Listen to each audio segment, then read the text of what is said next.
Hello everyone. आज हम class 9 history के एक बहुत ही ज़्यादा इम्पोर्टेंट चैप्टर को समझने जा रहे हैं। चलिए शुरू करते हैं। चैप्टर की शुरुआत होती है 11 साल के बच्चे से जिसका नाम है हेलमत। तो एक दिन हेलमत अपने कमरे में लेटा हुआ, तभी उसने नोटिस किया कि उसके पापा और उसकी मम्मी आपस में बात कर रहे हैं। हेलमत के पापा हेलमत की मम्मी से कहते हैं कि अब टाइम आ चुके हैं हमारा सुसाइड करने, क्योंकि अब हमारे साथ भी वही होगा जो हमने जीवस के साथ किया। तो मुझे अकेला के सुसाइड करना चाहिए या हम सबको एक साथ मिलकर सुसाइड करना चाहिए। अगले दिन क्या होता है कि हेलमत का परिवार घूमने चला जाता है। तब वो बहुत एंजॉय करते हैं एक दूसरे के साथ। तो अगले दिन एक खबर आती है कि हेलमत के पापा ने अपने ऑफिस में अपने आप को गोली मार दिया। इस बात को लेकर हेलमत बहुत ही ज्यादा डर चुका था। वो इतना डर गया था कि अगले 9 सालों तक अपने घर में खाना तक नहीं खाया, क्योंकि उसे लगा कि उसकी मम्मी उसे जहर दे के मार देगी। तो दोस्तों, हेलमत के पापा को ऐसी क्या जरूरत पड़ी कि उन्हें सुसाइड करना पड़ा, जिसकी वजह से उन्हें सुसाइड करनी पड़ी। अगर हमें ये सब जानना है तो हमें जाना होगा फ्लैशबैक में। चलिए चलते हैं 1914 में। 1914 में फर्स्ट वर्ल्ड वॉर लड़ा गया। इस वॉर में कई सारे देश ने भाग लिया। वर्ल्ड वॉर 1 दो पावर बीच लड़ी गई। पहली पावर थी अलाइड पावर और दूसरी थी सेंट्रल पावर। अलाइड पावर्स में इंग्लैंड, फ्रांस और रशिया थे। सेंट्रल पावर में ऑस्ट्रो हंगेरियन, जर्मनी और ऑटोमन टर्की। उस समय जर्मनी बहुत पावरफुल थी। सेंट्रल पावर्स वॉर जीत भी सकती थी, पर अलाइड पावर्स को 1918 में सपोर्ट मिलता है यूएसए का,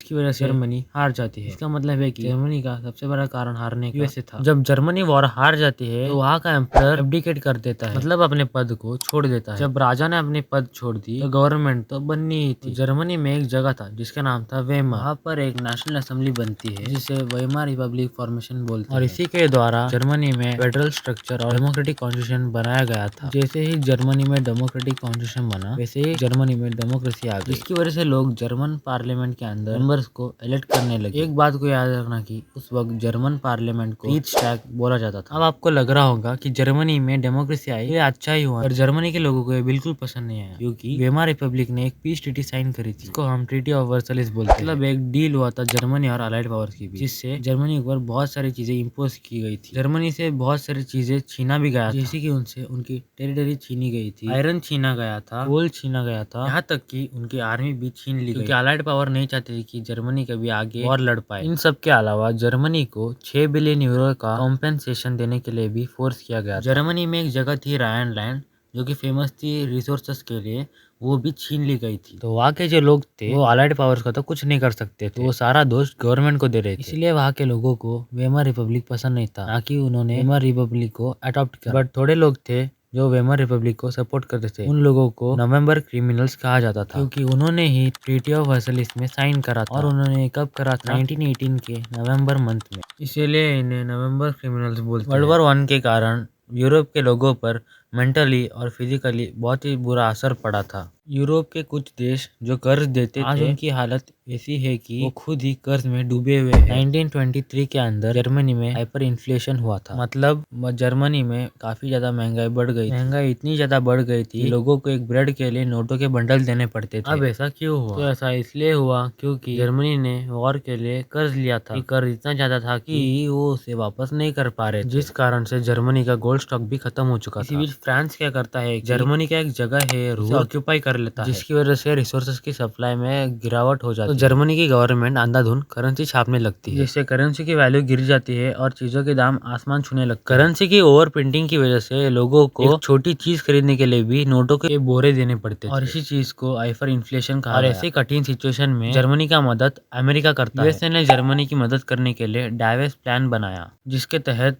यूएसए जर्मनी को छोटे छोटे लोन देता था, जिससे जर्मनी की स्थिति सुधर सके, और ऐसा हो भी रहा। सब कुछ सही चल रहा था। लेकिन 1929 में यूएसए में आता है ग्रेट इकोनॉमिक डिप्रेशन। और ये क्यों आता है? ये आता है क्योंकि यूएसए का वॉल स्ट्रीट एक्सचेंज क्रैश हो गया था। अब जो थोड़ा बहुत सपोर्ट मिल रहा था जर्मनी को, वो भी बंद हो जाता है, क्योंकि यूएसए की खुद की हालत बदतर हो जाती है। ग्रेट इकोनॉमिक डिप्रेशन के चलते यूएसए की नेशनल इनकम आधी हो जाती है, फैक्ट्रीज बंद हो जाती है, एक्सपोर्ट्स रुक जाते हैं, लोगों के पास पैसे नहीं बचते हैं। इसका असर दूसरे देशों पे भी पड़ता है। अगर हम जर्मनी की बात करें तो इंडस्ट्रियल प्रोडक्शन 40% तक गिर जाती है। 6 मिलियन लोग बेरोजगार हो जाते हैं, जिसकी वजह से क्रिमिनल एक्टिविटीज बढ़ जाती है। थोड़े लोगों के बिजनेस बंद हो जाते हैं, और किसानों के फसलों के दाम गिर जाते हैं। अब लोगों को एक ही डर था कि वो सड़क पर ना आ जाए। अब आप खुद ही सोचो, इतना सब होकर भी जनता गवर्नमेंट पर भरोसा करेगी क्या? नहीं ना। अब जो लोगों का भरोसा था गवर्नमेंट के प्रति वो भी खत्म हो चुका था। मतलब वीमार रिपब्लिक के प्रति पूरा विश्वास ही खत्म हो जाता है। यही से राइज होता है हिटलर का। तो चलिए हम हिटलर के बारे में डीप से पढ़ते हैं। तो हिटलर का जन्म 1889 में ऑस्ट्रिया में हुआ था। उसका बचपन बहुत ही गरीबी स्थिति में गुजारा था। हिटलर ने फर्स्ट वर्ल्ड वॉर में जर्मन आर्मी को ज्वाइन कर लिया। उसके बाद उसने आर्मी में बहुत अच्छा काम करा। इनफैक्ट उसने बहुत सारे मेडल भी जीते। हिटलर बहुत ही ज्यादा दुखी था जर्मनी के वर्ल्ड वॉर 1 के हार से और काफी ज्यादा डिसअपॉइंटेड और गुस्सा था वर्सेलिस के ट्रीटी। 1999 में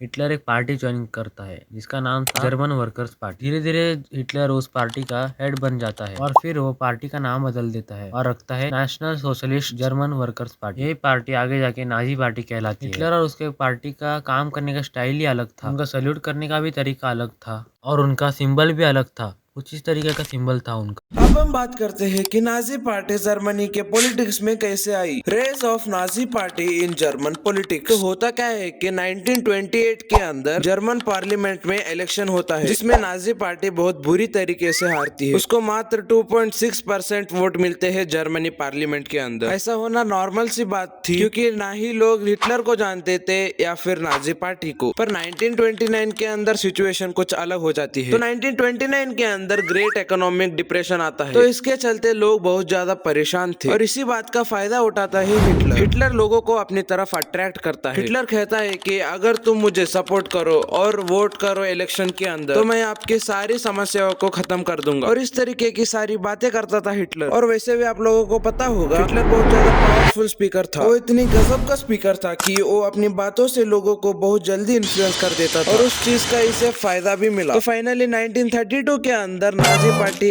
इलेक्शन जीत जाती है। उसे जर्मन पार्लियामेंट के अंदर 37% वोट मिलते हैं जिससे नाजी पार्टी मेजोरिटी के अंदर आ जाती है। तो हिटलर ने ऐसे कौन कौन सी बातें किए थे जिससे नाजी पार्टी इलेक्शन के अंदर जीत पाई। तो चलिए देखते हैं। हिटलर ने कहा था कि अगर नाजी पार्टी इलेक्शन के अंदर जीतता है तो मैं जर्मनी को एक स्ट्रॉन्ग नेशन बनाऊंगा। सेकंड, हिटलर ने कहा था कि मैं ट्रीटी ऑफ वर्साइल्स के प्रोविजंस को हटवा दूंगा। थर्ड, मैं हर एक इंडिविजुअल के डिग्निटी को वापस दिलाऊंगा। फोर्थ, मैं जर्मनी के अंदर एम्प्लॉयमेंट लाऊंगा। फिफ्थ, मैं फॉरेन इंटरफेरेंस को रुकवा दूंगा। मतलब इतने सारे बातें कर दिए थे हिटलर ने और इन्हीं प्रोमिसेस की वजह से नाजी पार्टी इलेक्शन जीत पाई थी। इलेक्शन जीतने के बाद हिटलर ने काफी सारे रैलीज की, पब्लिक मीटिंग्स की ताकि वो अपना सपोर्ट गैदर कर सके। धीरे धीरे हिटलर का सपोर्ट बढ़ता गया और हिटलर पावर में आ गया। 30 जनवरी 1933 को जर्मनी के प्रेसिडेंट हिंडेंसबर्ग ने हिटलर को एज चांसलर घोषित कर दिया जिससे हिटलर के हाथों में और भी ज्यादा पावर आ गई। अब हिटलर सोचता है कि क्यों डेमोक्रेसी को हटाकर डिक्टेटरशिप लाया जाए और तभी फरवरी 1933 को जर्मनी पार्लियामेंट में आग लग जाती है और इसी बात का फायदा उठाता है हिटलर। इसकी वजह से 28 फरवरी को फायर डिग्री आती है। मतलब हम कह सकते हैं कि गवर्नमेंट का एक ऑर्डर आता है जिसकी वजह से सारे लोगों के सिविल राइट्स छीन लिए जाते हैं जैसे कि freedom to speech, press and assembly. इन सबको सस्पेंड कर दिया जाता है। और इसके बाद 3 मार्च 1933 को एनेबलिंग एक्ट पास होता है। जैसे ही ये एक्ट पास होता है जर्मनी के अंदर डेमोक्रेसी हटकर डिक्टेटरशिप सेटअप हो जाता है और यही से बन जाता है हिटलर एक डिक्टेटर। डिक्टेटर बनने के बाद हिटलर सारी पार्टी को बैन कर देता है।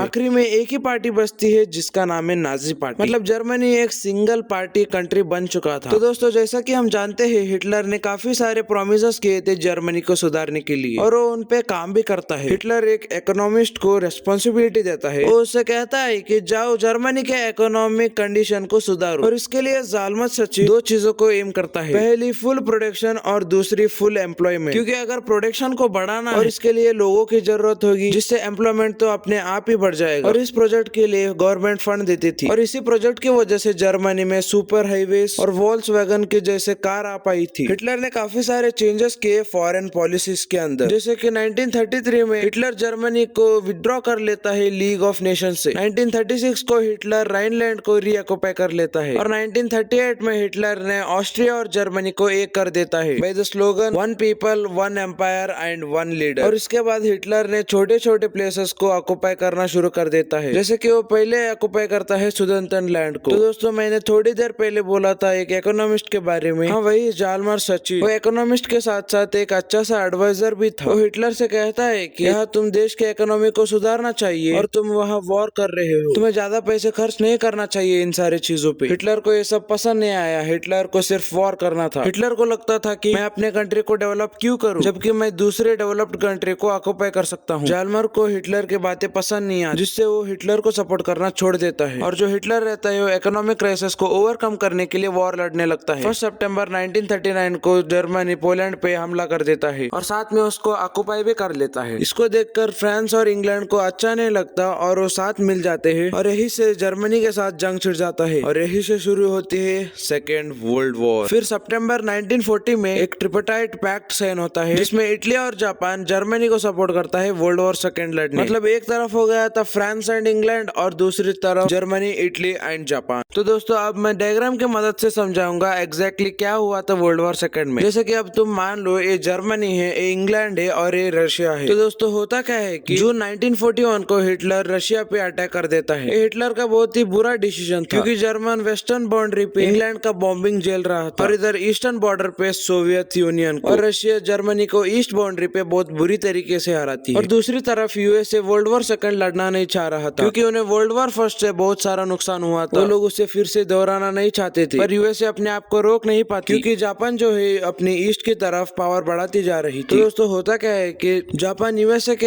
एक नेवल बेस पे अटैक कर देता है। 8 दिसंबर 1941 को यूएसए ना चाहते हुए भी वॉर में एंट्री मार देती है और यूएसए के एंट्री के साथ ही वर्ल्ड वॉर सेकंड खत्म हो जाता है। वर्ल्ड वॉर सेकंड में 1945 को दो चीजों के साथ खत्म होता है, पहली जर्मनी के हार के साथ और दूसरी हिरोशिमा पे एटॉमिक बॉम्ब ब्लास्ट के साथ। तो दोस्तों इन सब का कारण कौन था? हिटलर। हिटलर सब कुछ खो चुका था, लोगों को भरोसा और अपना देश, और इसी के कारण हिटलर अपने फैमिली के साथ एक बंकर में सुसाइड कर लेता है और उनके साथ प्रोपेगेंडा मिनिस्टर्स भी सुसाइड कर लेते हैं। तो दोस्तों वीडियो के स्टार्टिंग पे यश ने आपको एक स्टोरी सुनाया था जिसमें हेलमत के पापा सुसाइड कर लेते हैं। वो सुसाइड इसलिए करते हैं क्योंकि वो भी नाजी पार्टी के सपोर्टर थे। मई 1945 तक जर्मनी सरेंडर कर देती है और अलाइज पावर जीत जाती है।